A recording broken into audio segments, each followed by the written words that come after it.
If you want to maintain your privacy on Snapchat by hiding your online status, follow these simple steps to adjust your settings. Step 1. Open Snapchat.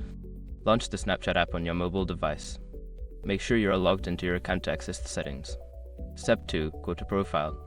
Tap on your profile icon located in the top left corner of the screen. This will take you to your profile page where you can find various settings. Step 3. Access Settings. In your profile, look for the icon in the top right corner to open the Settings menu. This is where you can customize your privacy and notification preferences. Step 4. Manage who can see your status. Scroll down to the Who Can section and select See My Status. Here, you can choose who can see your online status. Set it to My Friends or Custom to limit visibility. Step 5. Adjust activity status.